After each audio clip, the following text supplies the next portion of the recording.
Welcome back to another Game Time Discussions. I'm Emery Cuzzy. I'm sitting here with Dustin Zimmerman, and we're going to go over the Week 5 recap for college football season.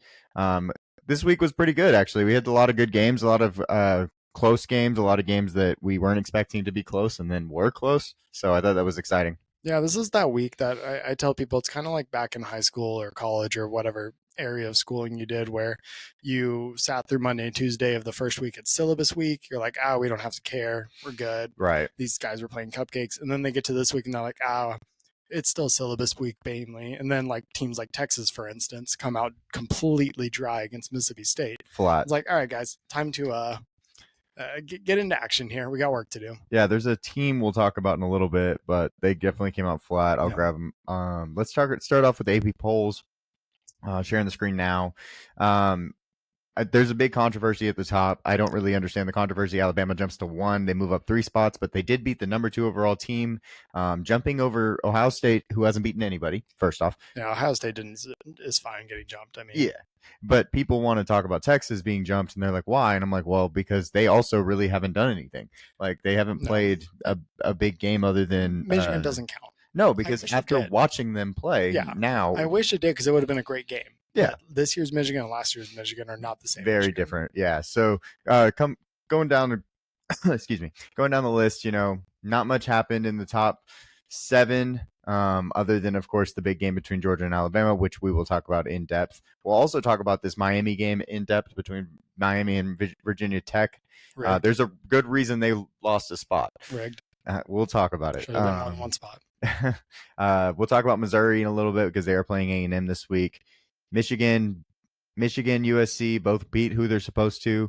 Ole Miss is a game we'll talk about also, but they lost to Kentucky, who played Georgia very close, 13-12. 13-12, yeah. So definitely a game we'll talk about. Yep. There's Dustin's Superdog.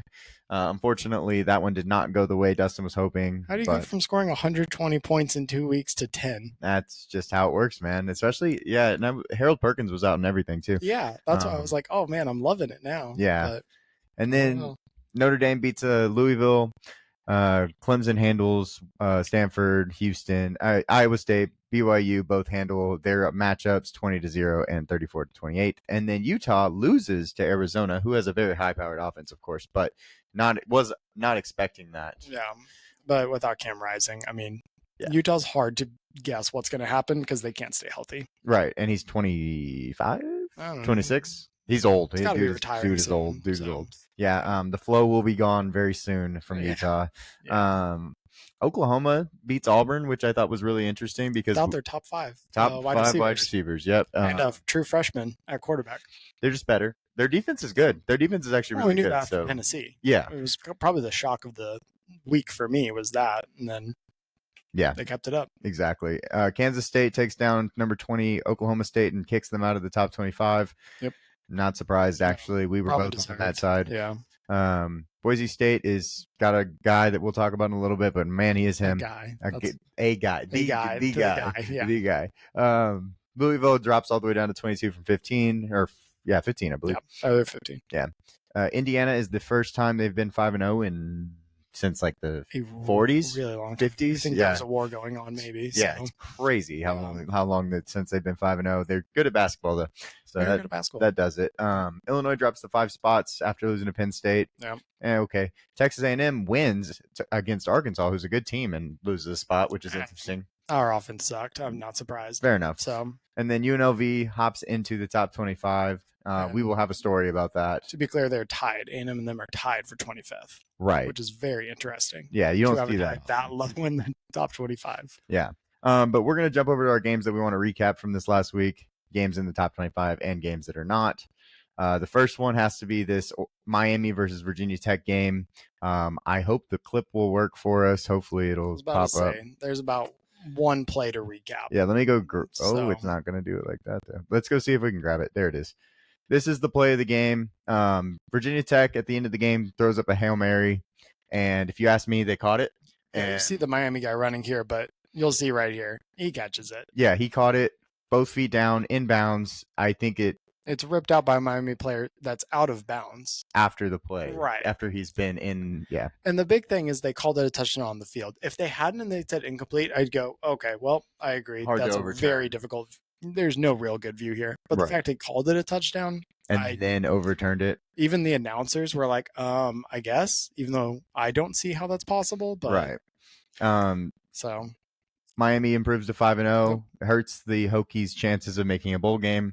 I think that this game was. I mean, as you can see, it says 40 down there. It's 40-38 down there. So it tells you everything you need to know about this game. And I would have expected the refs to. I'm going to expect the refs to have some sort of issue. Like, I don't know what the NCAA is going to do, but this is definitely a learning moment where we need to go into. Well, especially with the age of the command centers now. Like, this isn't where we're looking on the field at a 12-inch screen that was probably made in the 40s anymore. We've got 3 guys sitting in a room staring at 70-inch TVs all around them of every possible view. Yes. And that still happens. Yeah, it should not. But let's move on to the next game. Going to go to the next ranked game, 15 versus 16. The ACC is still bad at football, as you can tell from our last game with Miami. Miami almost losing to Virginia Tech, who lost to Vanderbilt. Exactly. And now Notre Dame beating Louisville by 7. Yep. I think that Louisville is the second best team in the ACC, and behind Clemson. Okay, and which I agree with, obviously. But, yeah. And so Notre Dame will be making the playoffs, like Dustin said prior. They're going to. It's just they don't have to play anyone. I mean, their schedule, I can't find it. I'm not going to go look for it right now. But their schedule is a cakewalk. We showed it last week. It's nothing insane. They've got, I think they end the season with USC, and they haven't looked overly impressive. Oh, they lose to Michigan. And, I mean, who runs the ball just as much as, Michigan obviously only had 32 passing yards. I think Riley Leonard can get more than that. But yeah, Riley Leonard is an absolute gamer, though. Guy is injured every game I've ever watched him play in, and he finds a way to win. Absolutely. Next up, we've got the Texas A&M Aggies versus the Arkansas Razorbacks. I want to say Arizona. I do not know why. Redshirt freshman starting for y'all, Marcel Reed. Tell me what you watched, because I know you watched every second of this game, so let me hear it. Can't miss it. I mean, for a redshirt freshman, he's a game manager. I'll give him that more than anything. What we've seen from him all year is stats aren't overly impressive. 11 for 22, 163 is not my ideal day from my starting QB. But no picks, no fumbles, and he is a running quarterback too. The first 3 quarters of this game were not fun to watch. They were really bad. Sicko all the way. Punt, back and forth, bad plays. Right. And then our O-line showed up in the fourth quarter, and Le'Veon Moss himself had like 60 yards or something in the fourth alone. Going into the fourth, the team had like 48 or something for the whole game after being 8th in the country in rushing yards. That's tough. Look at this. Punt, interception, end of half. Yeah. Punt, down. And that end of half. Oh my goodness, Dustin. Again, they ended that possession on a pick, and we managed to get sacked and let the time just go out because we said, have you seen the last 7 possessions? I guess that makes sense. Let's go to the locker room and talk about it. So I'm glad we came out with the win, but a lot of question marks for next week. Gotcha. I think Arkansas is actually pretty good. They're not a bad team. Yeah, we'll talk about them here some more in a little bit, but I agree with Bobby Petrino. Their offense is fun. Yep. Then the next game on our list is going to be Kentucky Ole Miss. Ole Miss kind of couldn't figure it out on offense. I don't know what happened. Watching that game, it looked very poorly managed by the offense of coaching, the coaching staff and everything. That's a Lane Kiffin game. Yeah, but he's been doing it for so long. It's just weird. He just doesn't get out of his own way, though. Yeah. He's such a good coach, produces these high-powered teams, and then just goes, you know what? Let's play this one like a video game. It's more fun. Yeah. I mean, and we knew that Kentucky was somewhat good because they did play Georgia so close. Yeah. Their defense is good. Let me rephrase that. Their offense sucks. Yes. Their offense is awful. Which is a Mike Stoops team. Yeah. Oh, yeah. You could put them on a sicko.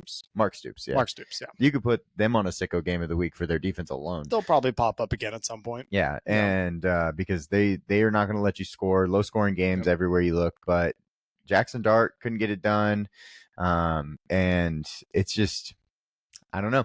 I don't know what this means for Ole Miss, basically. I don't know where they can go from here, because now, like, of course, they can still make the playoffs. Yeah. But they have to win some big games. Their schedule is not as easy as some of the other teams that are one loss at this point. So. Let me. Yeah, tough road ahead for them. Yeah. Very disappointing loss. Let me jump. There we go. This is the game. This was fantastic. This was an awesome game.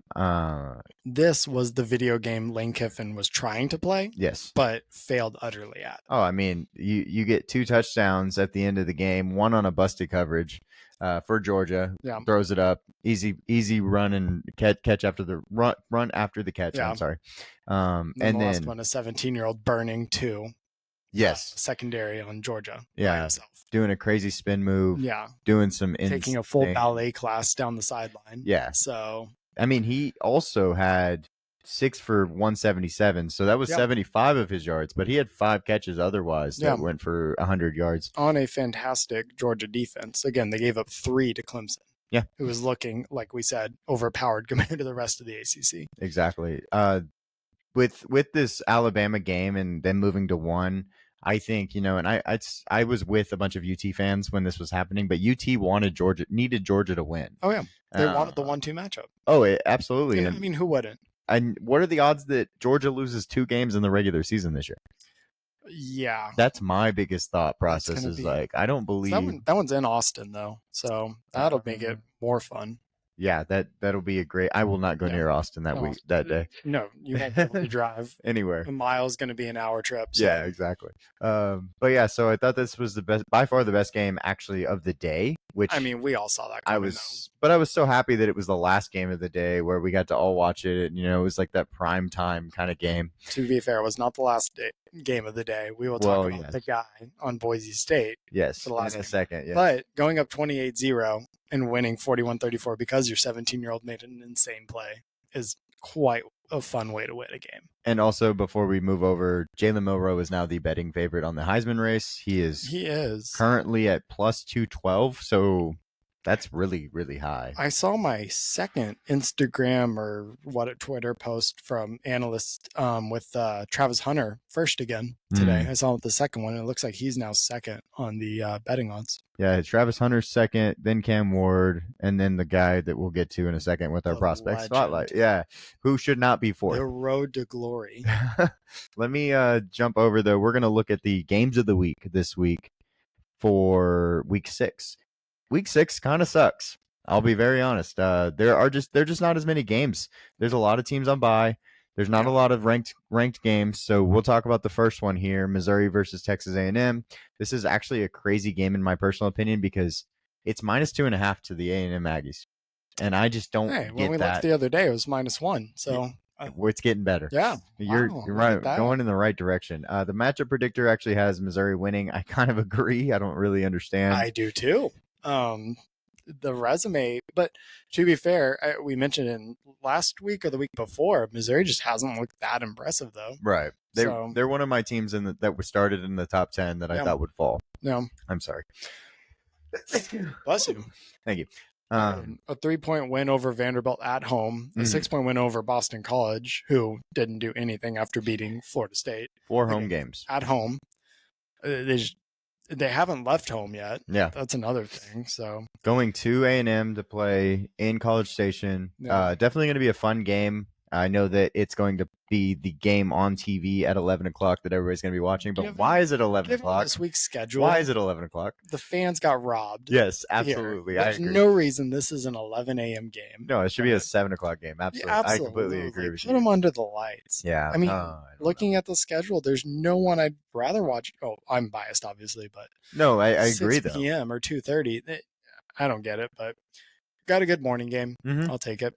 And then going to the next game, we've got Florida State versus Clemson. And the reason this is on here is almost to make fun of the fact that this used to be a rivalry. Yep.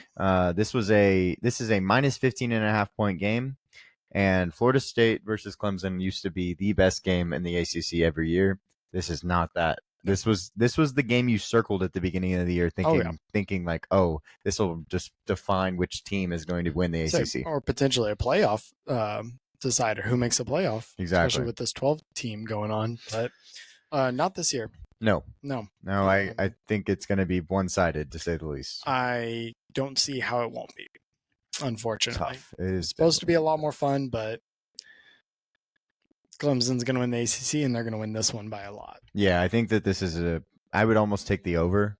I would take the spread in Clemson's favor, the minus 15.5. I'd go past that, and that's sad to say because I am a Florida State fan. Yeah, it's a tough one. It's hard to swallow. That cannot be a fun one to say out loud. No, to it's verbalize. hard to swallow, man. Oof. I can't wait till we fire Mike Norvell.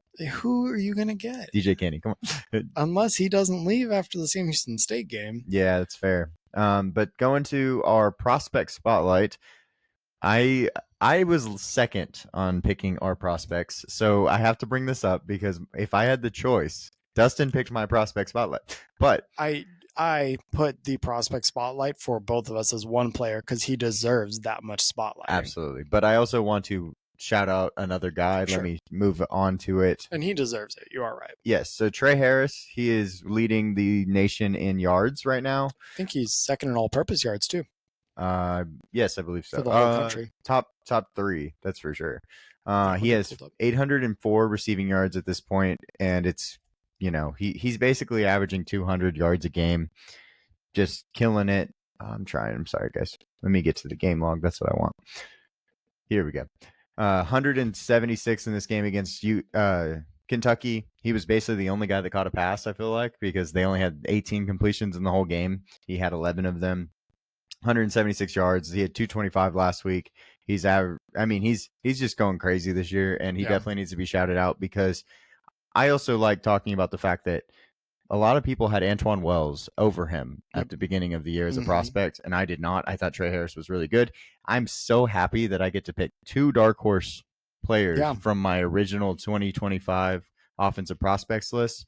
Both him and our next player were my dark horse players coming into the season. Looking at this, though, he is just a difference maker. He's very A.J. Brown-esque. Yes. He can run any route. And same school. A.J. Brown and DK Metcalf came out the same year. Antoine Wells and Trey Harris are going to come out the same year. It's very, very fun. And he's one of my favorite receivers to watch in football. Absolutely. And then what was that? 49 receptions. I think second on the team is 16. So he's kind of Jackson Dart's only real, like, hey, you're my number one target. And then everybody else is, if Trey's covered, we got to do something. I got to figure out who I'm going to throw to. Yeah. The running backs actually might. Let me check because I have it here. I think Caden Lee, who I've never heard of, wide is receiver, actually above Antoine Wells. Parrish Jr., their running back, has had a good year too. I'm sure we'll talk about him later, but Caden 49 receptions and 16. Yeah, Caden Prieskorn's also one of the top tight ends in this class. So then having 10 receptions after 4 games is not a good pace. Fair enough. And he is number 2 in all-purpose, and our next guy is number 1 in all-purpose by a margin that is insane. Because I just told you about a guy in Trey Harris who had 5 games under his belt. This guy right here, Ashton Jeanty, who is just the best player in college football right now. Not even a question in my mind. He has 4 games under his belt and has the most all-purpose yards at 845. And that didn't, 864. Sorry, I didn't even count his receiving yards. Yeah, let's say. Now, just his rushing yards would also still be number 1. Yes, absolutely. In all-purpose yards. He is over 200 yards. He is over 200 all-purpose yards in 3 games this year. The only game that he did not go over this number is Portland State. The only reason that happened is because he got pulled out before halftime. Yeah. So did he even play the second quarter? He did. He played the second quarter. Yeah. Well, sorry, his 127 yards was underwhelming. It was. The number that week was 159 and a half, and we talked about possibly betting the over because I thought he could get it in the first half. Yeah, and it was almost right. I tried to tell y'all, or you and I think our buddy Gary. Yes. I was like, he's not going to touch the field. That's the problem. But it did not matter. He still got 127. He almost got 11 rushes. If they just keep that game a little bit closer. I mean, like I said, this guy's a road to glory. Actually, playing road to glory this year, I couldn't put up 845 in 4 games. Yeah, he's doing video game numbers that are actually but unattainable. Exactly. If you're on Heisman, you are not doing these things. I mean, I may need to be on freshman with 15-minute quarters to touch this. Yeah. And he's doing it against actual D1 athletes. Exactly. Which is insane. I will say both of these guys, like I said before, were, my favorite dark horse players to be the best player at the position. So that went May, June, somewhere. That was May, I believe so. At the end of May, right after we had the draft, I went, did my research, and I was like, okay, wow, added on to the research that I did during the season last year, and I'm like, this guy and these 2 guys are just difference makers. Yeah. this is a very fun class because this is the best running back class we've seen in a long time. And this guy right here, Ashton Genty, should be the number one I player. was about to say, is he your number one running back right now? He is absolutely. I mean, kind of. If I he would assume. wasn't, Yeah. I would be. It would be a disservice almost to him. So I really like him. I think he's got some amazing things. Me and Cam were talking, and I love harping on this guy, but me and Cam were talking. I was like, you know, he could be in a phone booth and juke you out. Like the space he needs to make you look silly is about that big. I mean, if we were both on this table, him and I, he would lose where your laptop is, and I'm right here. You'd lose your ankle. I'd be on the ground. Yeah. My ankle would be broken, and he'd be wherever he wants to. Exactly, because I wouldn't be able to catch him. Yeah, he is so laterally athletic and quick. He's not that fast straight line speed, but he has got great balance, and his explosion is insane. With what we see nowadays in the NFL, that's not even the most important. You rarely get the chance to go 80 yards straight away. Most of the time, you're within the tackle box or trying to get 7-8 yards at a time. Explosive plays are about 15 yards. Right. And if you can do that consistently, you're basically one of the best running backs in the NFL. And he has 6 plays of 70 plus already this year? Yes. So I will actually one other thing. Devon Achane, former Texas A&M Aggie, he did shout out Ashton Genty, said he is a top 4 running back in the NFL that is playing in college. And I was like, wow, that's high praise right there. So I thought I'd say that too, because from a guy who's rising up the NFL ranks himself. But yeah, let's go on to the next thing though. We're going to talk about our super dogs. I'll let Dustin go first. Yeah. So we touched on Arkansas. It is the Arkansas Razorbacks, not Arizona, for of course our friends who forget. Their offense is really fun to watch. Tennessee did not do as well as I thought they would against Oklahoma, like we touched on. So I think giving Arkansas 14 points, assuming their best wide receiver is healthy, Armstrong, that guy's really good. If he's healthy and the rest of the team is healthy, Taylor Green, Jaquindon Jackson, I think they cover a 14-point spread. Gotcha. Yeah, I think this is a good pick.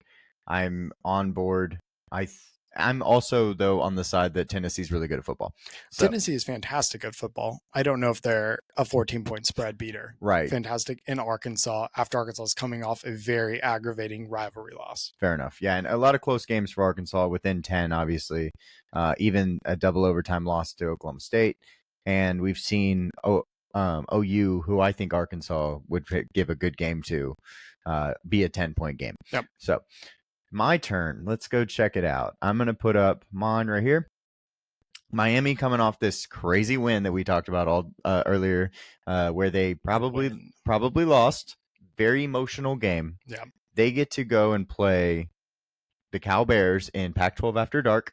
And the best part about this whole thing is last week when Cal went to Florida State, they had to fly across the country and they lost 14-9. Yep. While at home, when they're playing good games, while they're at home, Miami now has to fly all the way across the country and play in Cal, which is basically okay. This is the Athletic Coastal Conference, guys, and we are playing a team in the Pac-12 that's gone, but that is on the Pacific Pacific Coast. I saw a thing today, and apparently Miami's buses, or not the team bus, but like their equipment and all that, is on a 2-day trip, and they're still not there. I believe it. Like they were supposed to be there last night or whatever, and they still are doing their like layovers. They're just taking their I-10 forever. Yeah, I-10 forever, man. So I think that this is too wide of a line. It was actually at minus 12 or plus 12.5 when we originally talked about it. It is now at plus 10, and I still like it because of the fact that this is a really long distance for them to travel. They've already beaten Auburn at Auburn, so it's not like they can't play good teams. And Miami just had a very, very down emotional game against Virginia Tech. And to be clear, our super dog is saying they'll cover the spread, so the 10 points. I wouldn't be shocked if Cal won this game. Exactly, and that's kind of how we try to pick our super dogs. That's kind of the go-to is trying to get them that way. At least a 10-point spread. I think that's what we go for. I usually try to do at least 10, but we think there's a chance they can pull it off. Right.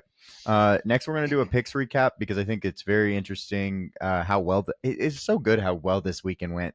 One of our picks was both of us at the end of the day in your short and as my super dog both picked Illinois to Yes. cover their spread, which was for me plus 17.5. It got worse. Yeah, I got it 19.5. 19.5. Yeah. Yeah. Which is just an insane number. No matter Illinois is a good team. Especially coming off their win at Syracuse. Yeah. Illinois is a felt like good team. free money at that point. Yeah. It was. was. Yeah, it was. So that was a good one. And then our other pick from our short was SMU -6. Well, This was literally free money. That's this actually was, hey, free click this button if you want to just get some money Yes. deposited in your account. and Here you I hope everybody tailed this because it was a pretty obvious pick for both of us. I'm so sad that Florida State's so bad. It is what it is. DJ is awful. He is 12 Dangerous. for 30 over there, 40%. More picks than touchdowns. That's a ratio right there. I mean, that's tough. 10% of his passes were picks. Yep. I mean, it's just not good, and we knew it, and so did the betting line. Started out over here at 79.4%, and it just got worse. Yeah. SMU was the better team on that day. And let's talk about, though, Dustin, in our Discord, everybody that hasn't been in our Discord and hasn't gotten in our Discord yet, Dustin killed it this week. He went 7-1-1. I actually have it here. Let me share this. This was our pick. This was our post on X from this week, our tweet, as you will. These are all his games that he picked right. The only one he got wrong we talked about was his super dog. Of course, that's the one that would get wrong, right? South Alabama losing by 32. But everybody else did exactly what Dustin needed them to, got the dub, and they were also, of course, part of his college spread picks for the week. So he did a really good job this week. As we talked about. So yeah, he did a really good job this week. That was a lot of fun to watch. I enjoyed it. I hope so. Felt like Johnny Manziel when he had that cash in his hand. Let me switch over, though. We have one more thing we want to talk about. This is some news. It's going to be our big news segment because we don't really have a segment yet for just like crazy things that have happened or news that has happened. But this is big because I think this could tear down NIL right now. This is going to change the transfer portal in NIL. So happy though. At the end of this year, they probably won't do anything till then because they never do. But yeah. Go ahead. I'm almost interested to see the legal stuff that's going to come from it too, because apparently there's like law firms involved now. So, I believe it. Why don't you give everybody just a background though on all of it? UNLV had their quarterback Matthew Sluka, who was playing really well, had the win over Kansas and Houston, had his NIL deal at the beginning of the year because that's what everyone gets nowadays, and deservingly, like I said, he was doing well. Family decides to hire an NIL agent. Apparently, there's agents specifically for NIL now. Agent gets in their ear and says, "Hey, have you seen what he's done this year? Why we can get a lot more money for this guy right now." So he tells UNLV. UNLV basically says, "We've already got you on this deal. We're paying you out." And they release like all of this publicly. And then he goes, "Well, then I guess I'll just not play anymore," because they get up to 4 games and then they can redshirt and save their eligibility. Right. So Matthew Sluka publicly announces on, I think, Twitter or Instagram, one of the two, or X, whatever it's called. Yeah, I think, yeah. That he's going to sit out the rest of the year and redshirt and will keep his eligibility so that he can go get an NIL deal somewhere else. So basically quits on his team, undefeated, no less. This is a team, as we talked about, is now in the top 25. 3-0, 2 big wins over, like I said, Houston and Kansas. Right. And then Hajj-Malik Williams steps up and just balls out in their last game. Yeah, I think we definitely need to shout out this guy, Hajj-Malik Williams. Just for the fact that he comes in with the circumstances and all this stuff. Well, let's actually backtrack a little bit because I want to talk about his stats overall. He has played for 6 years. For Campbell. For Campbell College. Campbell Tigers. For the Camels. Sorry, Campbell for Camels. Campbell's. The head coach at Campbell is actually my ex defensive coordinator that I had coached at Texas Lutheran. So yeah. That's a fun fact. Exactly. But so he goes from there, transfers up for his senior year, right? Or his graduate transfer year. Mm-hmm. Yeah. And he plays really well for them. That was huge because of the fact that they had this weird stuff going on. Yeah. But yeah, definitely need to shout him out. I'm very happy that he played well and all that stuff. But yes, it's going to change the landscape of football if you ask me what happened with Sluka. Yeah, I mean, do we start getting into actual full-on contracts now of if you don't play X amount of games, you don't get the money anymore? I think we have to. I mean, in the NFL, we have guaranteed contracts, we have fines for stuff like that. And unfortunately, as much as people have been saying, this is becoming the NFL. It, Well, yeah, it we is, created the yeah. business. But I mean, at the same time, that's where everyone kind of saw it heading, and we all just kind of went, "Oh, but we're having fun, so let's just let it happen." Right. And here we are. We've got a guy quitting on his undefeated team, So I will the say quarterback. with this whole thing, and I know that there have been big advocates against this, like the NIL Oh yeah, happening and transfer portal all coming together at the same time. yeah. I think that the NIL separately from the transfer portal and how crazy the transfer portal is, if they were separate and like we didn't have this all happen this year, it would be a big difference. But Mhm. with the fact that it all happened all at once and all this stuff is coming in like this, I think that's what really turned off Nick Sabans of the world and things like that. And I Pretty sure agree. he said that publicly. Yes. He was like, "I just can't handle this landscape anymore." Yeah, and I completely agree with him Yeah. because I think that it's a wild wild west out there. The reason that Texas State is good at football, even though when they lost to Sam Houston State, we No. have a lot of good football players because of the fact Yeah. that this is happening. Right. But it shouldn't be where you can just say, "Hey, I don't want to play for y'all anymore. I'm going to just leave and act like a throw a fit and Yeah. get whatever you want." I think that we need to kind of make some regulations basically. Maybe the Oh, yeah. contract is a thing that you actually have to do because Yeah. this is crazy to me. Right. I mean, and Dabo Swinney, the Clemson coach, has been one of the biggest opponents to the whole transfer portal. He's openly said, "We'll go after a couple guys, but outside of that, I don't really want to." Right. And with stuff like this happening, it wouldn't surprise me if he pulled a Saban sometime within the next couple of years. Of, "Oh, I mean, I'm good. Yeah. I'm just going to step out at Well, this point." Take Colorado.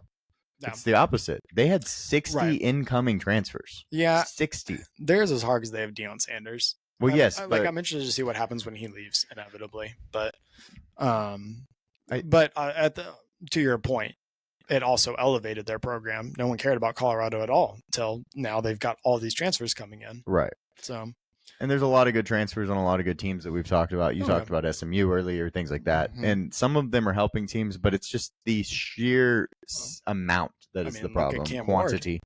more than like our Heisman, one of the Heisman front runners. He's at Miami based off a alleged $1 million deal or whatever. Right. It ended up coming out, whatever. They're never going to release the actual number, but Of course. people were speculating over the summer $1 million was coming.